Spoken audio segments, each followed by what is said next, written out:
Hello students, तो आज के इस लेक्चर में हम लोग टोटोमेरिज्म जो हमने फर्स्ट लेक्चर में पढ़ा था कि टोटोमेरिज्म शो करने के लिए कंडीशन क्या होती है उसको आगे कंटिन्यू करेंगे। इनोल कंटेंट के बारे में बात करेंगे कि कौन से ऐसे कंपाउंड्स हैं जिनमें इनोल कंटेंट जो होता है, जिनमें इनोल फॉर्म जो होती है वो मेजर होती है और कीटो फॉर्म का जो कंटेंट होता है वो कम होता है।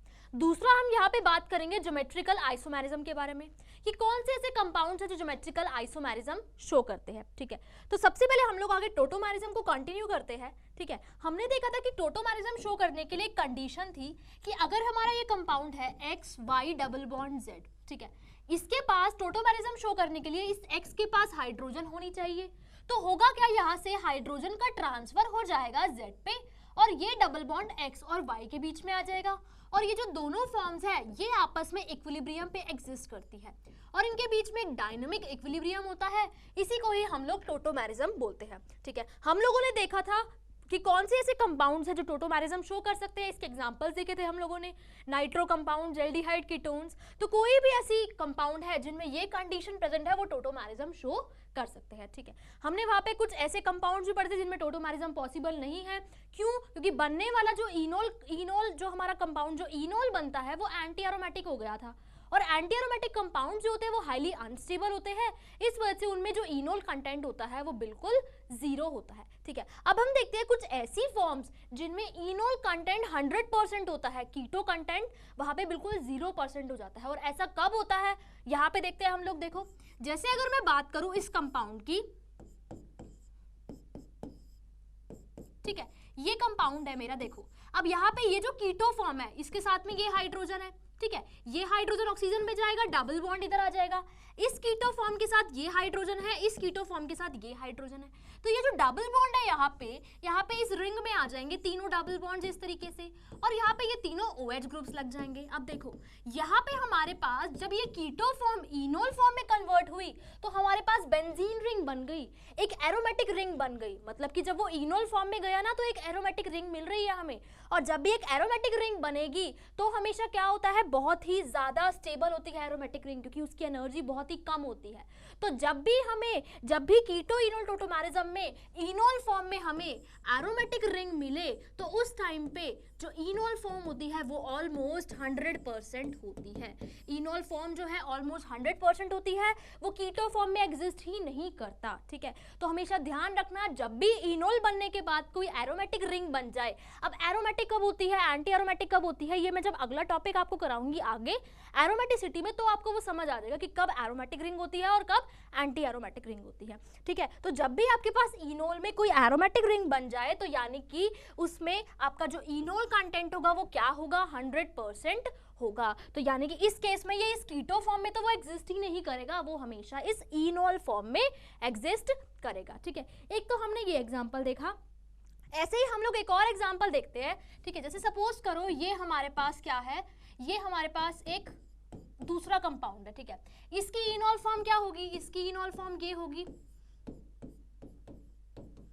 ठीक है, अब यहाँ पे देखो, यहाँ पे ये जो हमारा कंपाउंड है इसमें ये एरोमेटिक तो नहीं है, फिर भी इसका जो इनोल कंटेंट होता है ना वो बहुत ज्यादा होता है। ऐसा क्यों होता है, उसका रीजन है। देखो उसका रीजन क्या है, तो सबसे पहले हम लोग देख लेते हैं कि जो हमारी इनोल फॉर्म होती है वो कब कब प्रीडोमिनेट करती है। इनोल फॉर्म का कंटेंट बहुत ज्यादा कब होगा, सबसे पहले अगर वहां पे जो हमारी बनने वाली इनोल फॉर्म हो वो एरोमेटिक हो तब इनोल का कंटेंट बहुत ज्यादा होगा। दूसरी बात, अगर वहां पे कंजुगेशन, अगर वहां पे हाइड्रोजन बॉन्डिंग हो तब इनोल का कंटेंट बहुत ज्यादा होगा, क्योंकि हाइड्रोजन बॉन्डिंग की वजह से वो जो इनोल फॉर्म होगी वो स्टेबलाइज हो जाएगी, वो वापस कीटो फॉर्म में जाना ही नहीं चाहती। ठीक है, तो अगर हम देखें तो यहाँ पे हाइड्रोजन बॉन्डिंग है तो इसी हाइड्रोजन बॉन्डिंग की वजह से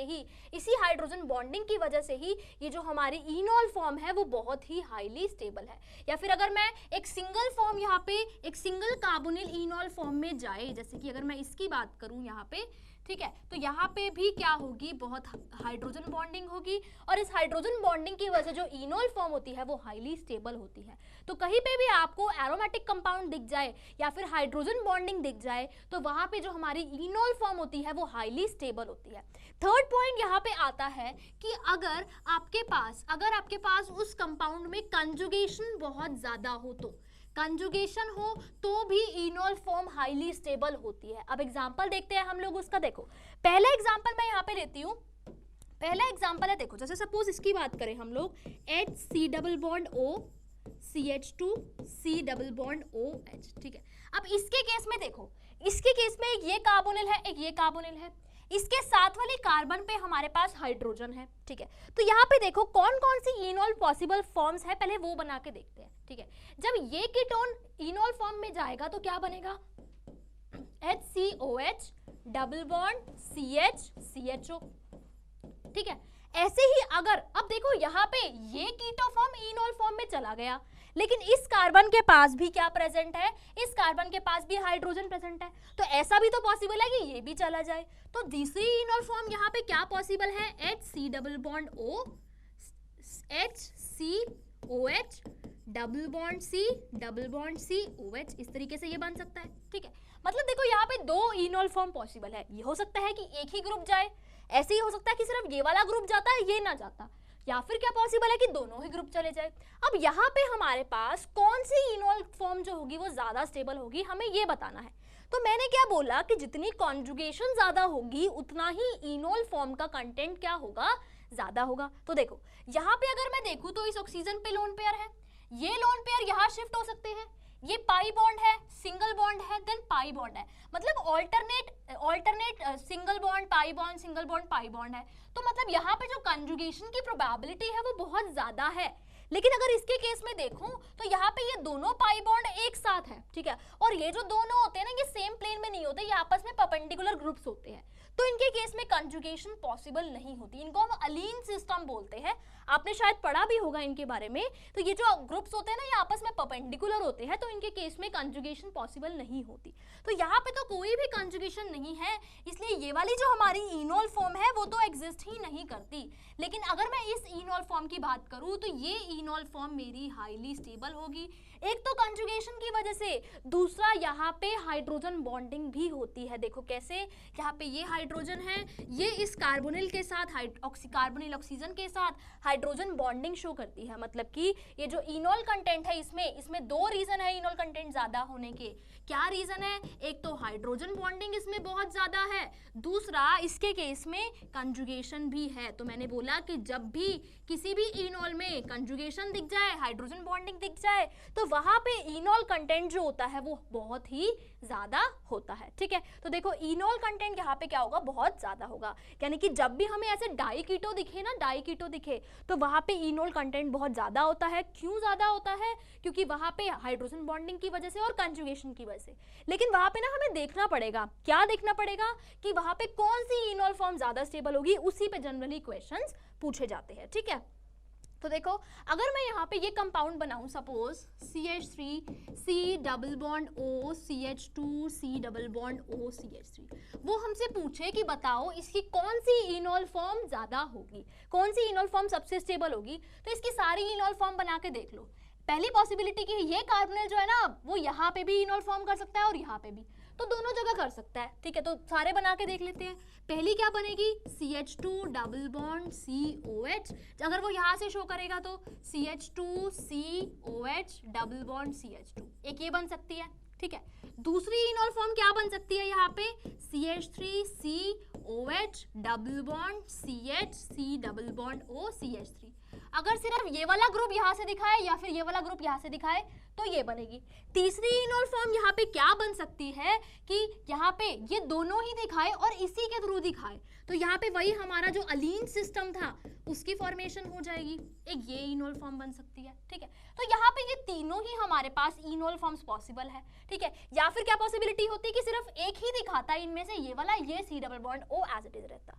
तो वो पूछेगा क्या कि यहाँ पे बताओ कौन सी इनोल फॉर्म जो होगी वो हाईली स्टेबल होगी। तो देखो कैसे देखेंगे हम लोग। अब देखो यहाँ पे ये अनील बन रहा है, अलीन बन रहा है, इसमें हमारे पास कोई कंजुगेशन नहीं है, ठीक है। कंजुगेशन नहीं है ना, तो कोई यहाँ पे हाइड्रोजन बॉन्डिंग होगी, क्यों, क्योंकि ये आपस में परपेंडिकुलर होते हैं, तो इसको तो हटा दो, ये तो हाईली अनस्टेबल होगी। अब बची ये दोनों, देखो अब ये जो हमारे पास इनोल फॉर्म है ना और ये जो इनोल फॉर्म है इसमें कोई भी कंजुगेशन नहीं है, लेकिन इसके केस में देखो ऑक्सीजन पे लोन पेयर प्रेजेंट है, यहाँ डबल बॉन्ड है, यहाँ पे single bond and double bond, तो हमारे पास ऑल्टरनेट कॉन्जुगेशन यहाँ पे प्रेजेंट है। क्यों? क्योंकि यहाँ पे लोन पेयर है, यहाँ पे पाई बॉन्ड है, यहाँ पे पाई बॉन्ड है। तो जब भी आपके पास इस तरीके का सिस्टम होता है तो वहाँ पे कॉन्जुगेशन की हाईली पॉसिबिलिटी होती है।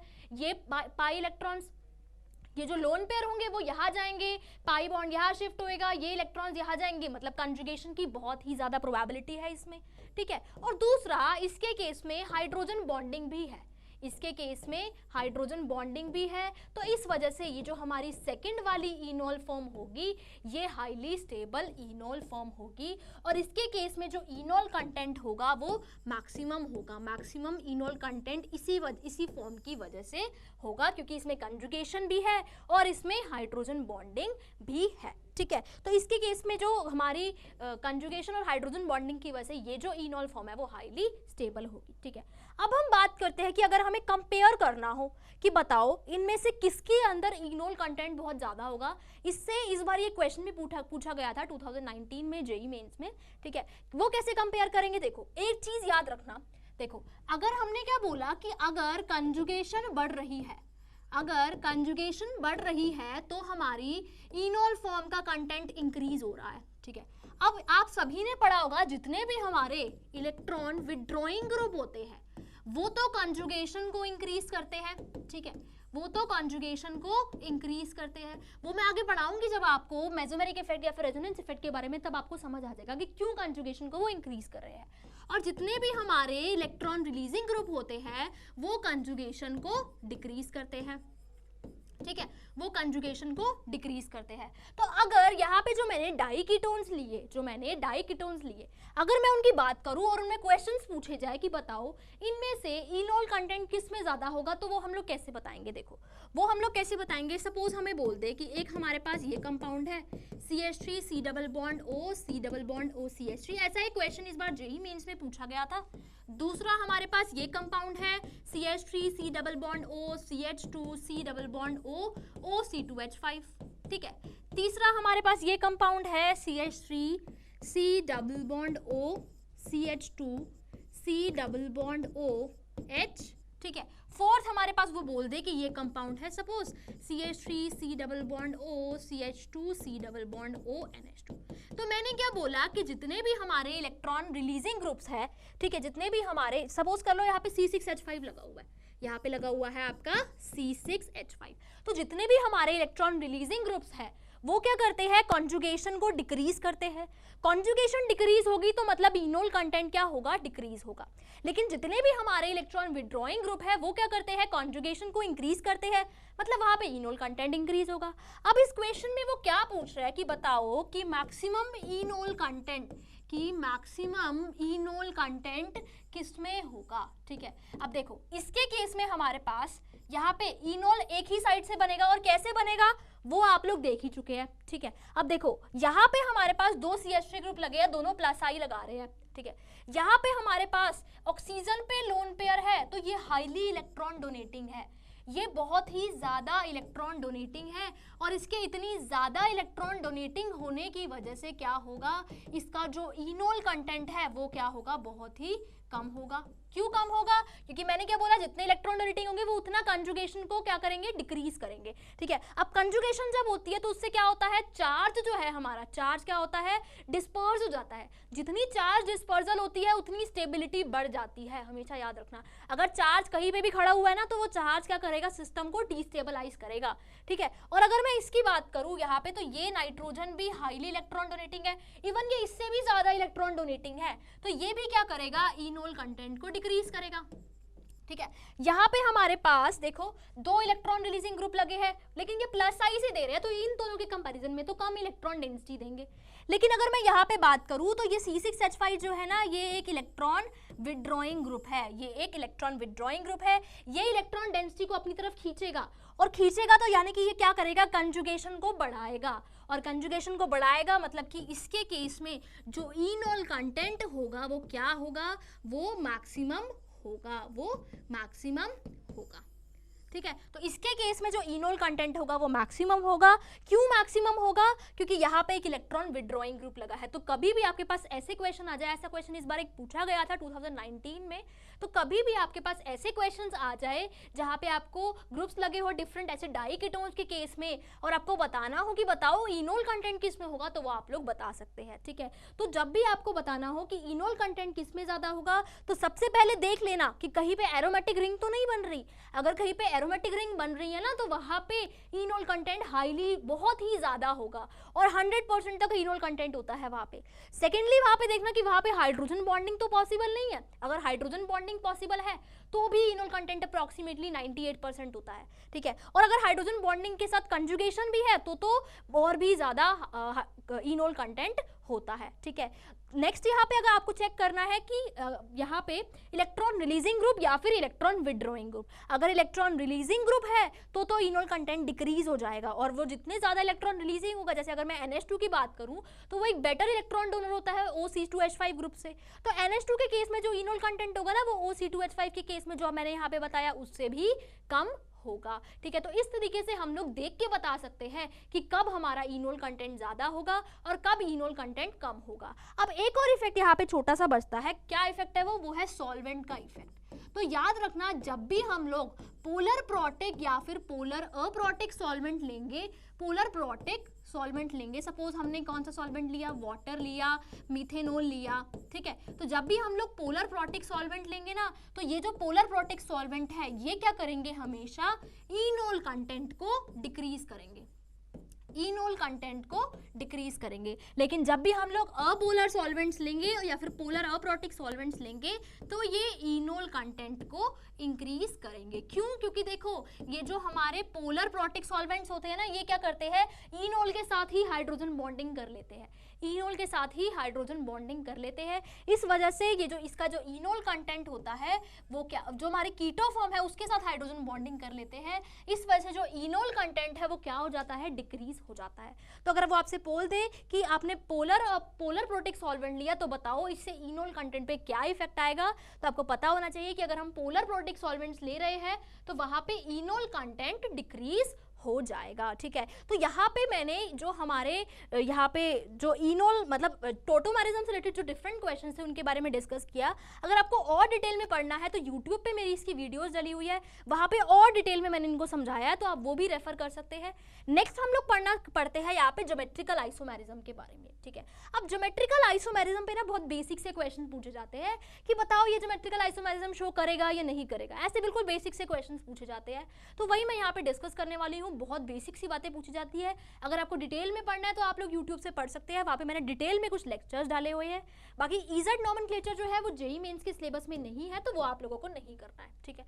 तो सबसे पहले हम लोग यहाँ पे डिस्कस करते हैं ज्योमेट्रिकल आइसोमेरिज्म के बारे में। ज्योमेट्रिकल आइसोमेरिज्म क्या होता है? ठीक है। अब देखो सबसे पहले ये किसका पार्ट है, ये स्टीरियो आइसोमेरिज्म का पार्ट है। ठीक है। ये एक पार्ट है स्टीरियो आइसोमेरिज्म का। ठीक है। स्टीरियो आइसोमेरिज्म में हमारे पास स्टीरियो आइसोमर्स क्या होते हैं, स्टीरियो आइसोमर्स को हम लोग कैसे डिफाइन करते हैं? ठीक है।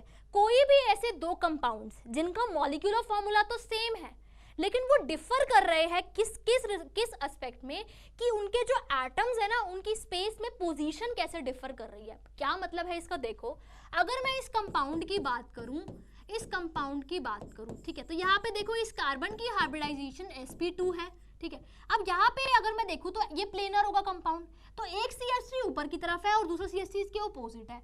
लेकिन अगर मैं इस कंपाउंड की बात करूं तो इस कंपाउंड में दोनों CH3 जो होंगे, अगर मैं 3D में देखूं तो ये जो प्लेनर कंपाउंड है हमारा, इसमें दोनों CH3 बिल्कुल आमने सामने होंगे, लेकिन इसमें दोनों CH3 क्या होंगे, ऑपोजिट होंगे। ठीक है। तो मतलब कि ये जो एटम्स है ना यहाँ पे, ये जो है हमारे CH3 ग्रुप, इनमें इनकी जो पोजीशन है स्पेस में वो कैसी है, वो डिफरेंट है। ठीक है। मॉलिक्यूलर फॉर्मूला तो इनका सेम ही है, डिफरेंस कहाँ पे है कि इनके जो एटम्स है उनकी स्पेस में पोजीशन क्या है। तो ऐसे ही कंपाउंड जिनका मॉलिक्यूलर फॉर्मूला तो सेम होता है लेकिन वो डिफर कहाँ पे करते हैं, इनकी जो स्पेस में जो इनके पोजीशन एटम्स की पोजीशन होती है। ठीक है। तो उनको हम क्या बोलते हैं, स्टीरियो आइसोमर्स बोलते हैं। अब ये जो स्टीरियो आइसोमर्स होते हैं ना, इनके दो टाइप, इनका जो पहला और इंपॉर्टेंट टाइप होता है वो होता है ज्योमेट्रिकल आइसोमेरिज्म। ठीक है। वो होता है ज्योमेट्रिकल आइसोमेरिज्म। इसके जो डिटेल्ड वीडियोस है वो मैंने यूट्यूब पे डाली हुई है, वो आप देख सकते हैं वहाँ से। बट वो चीज़ें पूछी नहीं जाती, आप सिर्फ बेसिक से क्वेश्चन पूछे जाते हैं ज्योमेट्रिकल आइसोमेरिज्म से कि बताओ कौन से मॉलिक्यूल ज्योमेट्रिकल आइसोमेरिज्म शो करेंगे और कौन से मॉलिक्यूल ज्योमेट्रिकल आइसोमेरिज्म शो नहीं करेंगे। ठीक है, तो पहली कंडीशन जो होती है ज्योमेट्रिकल आइसोमेरिज्म शो करने के लिए वो होती है रिस्ट्रिक्टेड रोटेशन।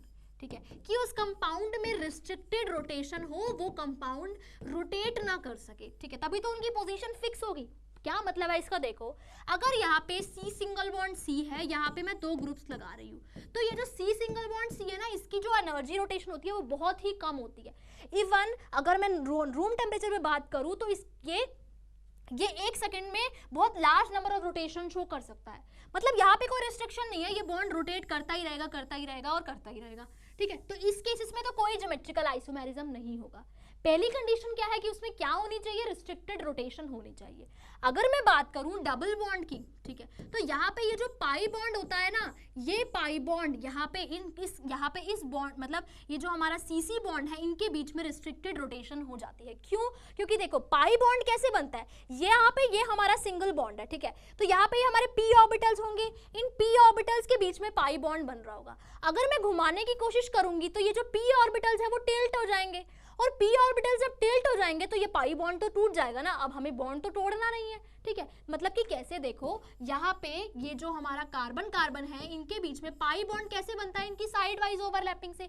अगर मैं इस बॉन्ड को घुमाऊंगी तो ये p ऑर्बिटल वाले जो बॉन्ड है वो भी घूमेंगे, और ये जो पाई बॉन्ड है ये तो ब्रेक हो जाएगा ना, और अगर बॉन्ड तो तोड़ना ही नहीं है हमें, यानी कि इन केसेस में जो रोटेशन है वो कैसी है, वो रिस्ट्रिक्टेड है, हम रोटेट नहीं कर सकते। रोटेट करेंगे तो पाई बॉन्ड टूट जाएगा। ठीक है, यानी कि इन केसेस में जो हमारी जो रोटेशन है वो क्या है, रिस्ट्रिक्टेड रोटेशन है। ठीक है, और रिस्ट्रिक्टेड रोटेशन है मतलब ये ज्योमेट्रिकल आइसोमेरिज्म शो कर सकते हैं। लेकिन अब यहाँ पे एक और कंडीशन है। कंडीशन क्या है, देखो यहाँ पे सपोज हमारे डिफरेंट ग्रुप्स लगे हैं A B C D। ठीक है, दूसरी कंडीशन क्या है यहाँ पे कि जो A ग्रुप है वो B के इक्वल नहीं होना चाहिए, और जो हमारा C ग्रुप है वो D के इक्वल नहीं होना चाहिए। अगर इन दोनों में से एक ग्रुप भी सेम आ जाए ना तो भी वो GI शो नहीं करेगा। अब बताओ इसकी बात करूं अगर मैं, तो क्या ये GI शो करेगा, क्या ये GI शो करेगा? तो नहीं, ये GI शो नहीं करेगा।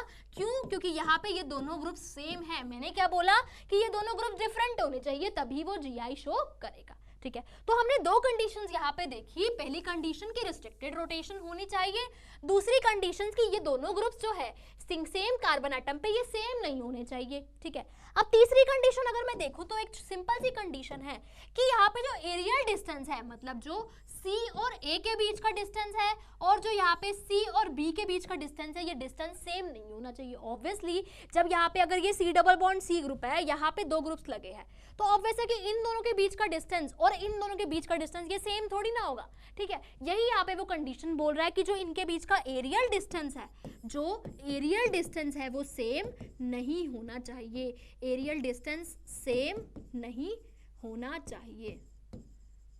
ठीक है, तो मतलब कि GI शो करने की मेनली 3 रोटेशन है, 3 हमारे पास कंडीशन है।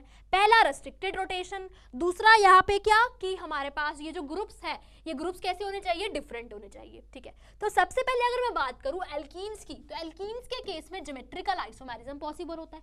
क्यों पॉसिबल होता है वो आप सब लोगों को दिख ही गया होगा। ठीक है, अगर मैं बात करूँ यहाँ पे इस कंपाउंड की, सपोज CH3H, तो ये GI शो करेगा, यस ये GI शो करेगा। रिस्ट्रिक्टेड रोटेशन भी है, ग्रुप्स भी सेम नहीं है। ठीक है, तो 2 पॉसिबिलिटी क्या है कि एक तो ये कि CH3 ग्रुप क्या हो, आपस में एक दूसरे के सामने हो, और दूसरी पॉसिबिलिटी क्या है कि दोनों CH3 ग्रुप जो है वो आपस में एक दूसरे के ऑपोजिट हो।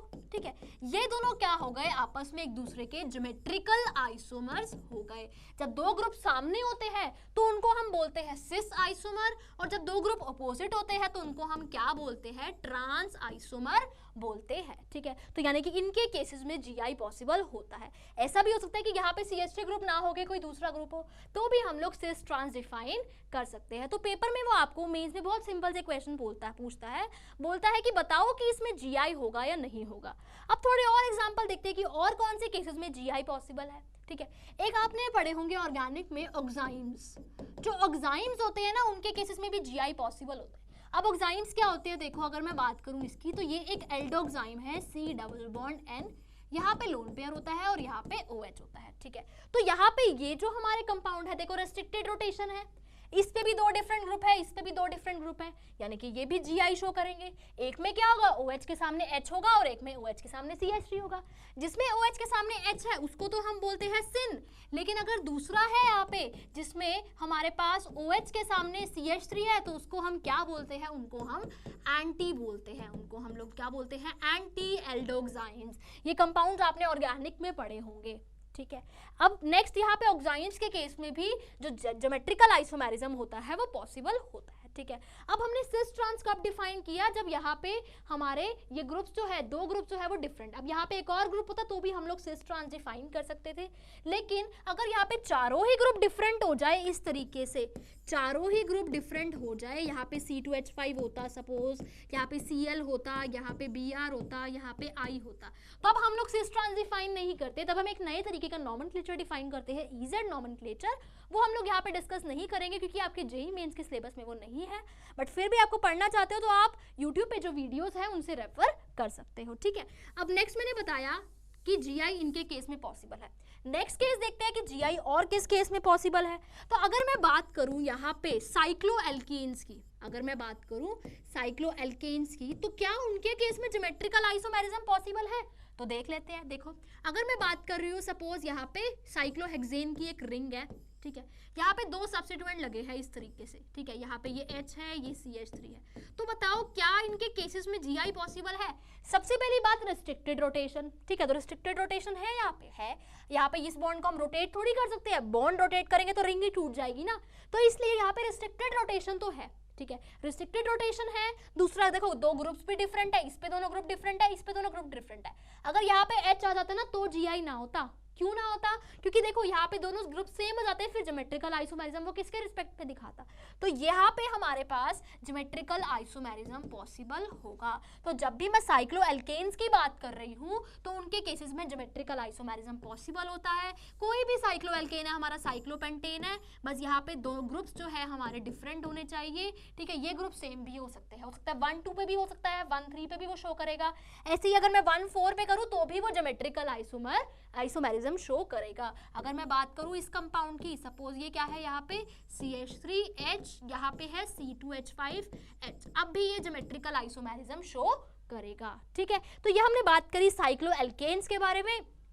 थर्ड हम लोग बात करते हैं साइक्लोएल्कीन्स के बारे में कि क्या साइक्लोएल्कीन्स ज्योमेट्रिकल आइसोमेरिज्म शो करते हैं, साइक्लोएल्कीन्स, ठीक है। तो अगर मैं बात करी और छोटी रिंग्स की, सपोज मैंने बात करी 5 मेंबर्ड रिंग की, ठीक है, ऐसे ही मैंने यहाँ पे बात करी 6 मेंबर्ड रिंग की, ठीक है। देखो अब यहाँ पे देखो, यहाँ पे आप लोग सोच रहे होंगे कि ये H है, ये H है, ठीक है, तो यहाँ पे देखो आप लोग सोच रहे हो कि ये GI शो करेगा, ठीक है। क्यों शो करेगा, क्योंकि हमारे पास सपोज कर लो यहाँ पे CH3 होता, ठीक है, क्योंकि यहाँ पे डिफरेंट ग्रुप्स लगे हैं, यहाँ पे इस पे दोनों डिफरेंट, यहाँ पे इस कार्बन पे देखो 2 डिफरेंट ग्रुप है, इस कार्बन पे 2 डिफरेंट ग्रुप है और डबल बॉन्ड भी है। लेकिन ऐसा नहीं होता, क्यों नहीं होता, क्योंकि देखो यहाँ पे ये दोनों आपस में सिस में है। ये रिंग इतनी छोटी है कि इसको हम ट्रांसफॉर्म में फोल्ड करके, हम ट्विस्ट करके कन्वर्ट नहीं कर सकते, इस रिंग में फ्लेक्सिबिलिटी है ही नहीं। ऐसी अगर मैं इस रिंग की बात करूँ ना, इसको अगर मेरे को ट्रांस में कन्वर्ट करना तो मुझे रिंग को ट्विस्ट करना पड़ेगा, ठीक है, रिंग को ट्विस्ट करना पड़ेगा, और रिंग को ट्विस्ट करने के लिए यहाँ पे रिंग स्ट्रेन नहीं होगा। अगर रिंग बहुत बड़ी होगी ना तो ही मैं उसको ट्विस्ट कर सकती हूँ, वैसे नहीं कर सकती, तो ही मैं उसको ट्रांसफॉर्म में कन्वर्ट कर सकती हूँ। लेकिन यहाँ पे जो है बॉन्ड एंगल इतना छोटा है, रिंग स्ट्रेन इतनी ज्यादा है कि मैं इस रिंग को ट्विस्ट नहीं कर सकती, इसको दूसरी फॉर्म में यानी कि ट्रांसफॉर्म में कन्वर्ट ही नहीं कर सकती। तो अगर इसकी ट्रांसफॉर्म ही एग्जिस्ट नहीं करेगी तो मतलब कि इसमें तो GI पॉसिबल ही नहीं है। तो ऐसे केसेस में GI पॉसिबल नहीं होगा। कब पॉसिबल नहीं होगा साइक्लोएल्कीन्स के केस में, जब रिंग हमारी छोटी होगी, यानी कि 6 मेंबर्ड रिंग होगी, 5 मेंबर्ड रिंग होगी या फिर 7 मेंबर्ड रिंग होगी। लेकिन अगर रिंग का साइज बहुत ज्यादा बढ़ जाता है ना, अगर मैं बात करूं साइक्लोऑक्टेन रिंग की, तो इस रिंग में देखो बॉन्ड एंगल कितना ज्यादा बढ़ गया, ये रिंग अब फ्लेक्सिबल बन गई, ये रिंग इतनी फ्लेक्सिबल बन गई कि मैं इस रिंग को अब ट्विस्ट कर सकती हूँ और अब ट्रांसफॉर्म में कन्वर्ट कर सकती हूँ। तो ये वाली जो हमारी 8 मेंबर्ड की जो रिंग्स होती है, जो हमारी 8 मेंबर्ड की रिंग होती है साइक्लोएल्कीन्स की, वो GI शो करती है। तो साइक्लोएल्कीन्स के केस में अगर मैं बात करूं तो साइक्लोएल्कीन्स के केस में ये GI शो करेगा कब, जब 8 मेंबर्ड रिंग होगी या उससे ज्यादा की रिंग होगी। छोटी रिंग्स में 5 मेंबर्ड 6 मेंबर्ड में GI शो नहीं करेगा। एक और डिस्कस कर लेती हूं मैं यहाँ पे केस, अगर हमारे पास कुछ इस तरीके का कंपाउंड हो, देखो तो बताओ क्या ये जीआई शो करेगा? ठीक है, अब देखो यहाँ पे रिस्ट्रिक्टेड रोटेशन है, ठीक है, यहाँ पे दो ग्रुप डिफरेंट है लेकिन यहाँ पे दोनों ग्रुप सेम है, ठीक है, तो ये तो जीआई शो नहीं करेगा।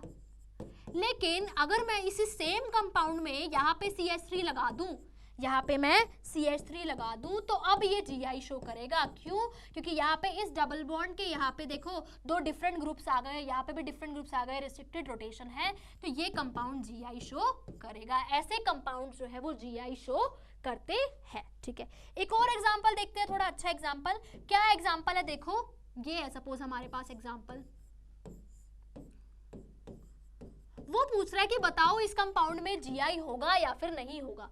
अब यहाँ पे हमारे पास देखो एक एल्कीन है और यहाँ पे देखो दो डिफरेंट ग्रुप्स। देखो साइक्लोएल्कीन की वजह से तो कोई जीआई नहीं होगा क्योंकि रिंग तो फ्लेक्सिबल ही नहीं होती, लेकिन अगर मैं साइक्लोएल्केन की प्रॉपर्टी की बात करूँ ना तो यहाँ पे इन दोनों की वजह से जीआई होगा, क्योंकि ये दोनों आपस में सिस ट्रांस यानी कि ज्योमेट्रिकल आइसोमेरिज्म शो कर सकते हैं। लेकिन तो इसके केस में जीआई तो होगा, लेकिन इसके केस में जीआई साइक्लोएल्कीन की प्रॉपर्टी की वजह से नहीं होगा। किसकी वजह से होगा?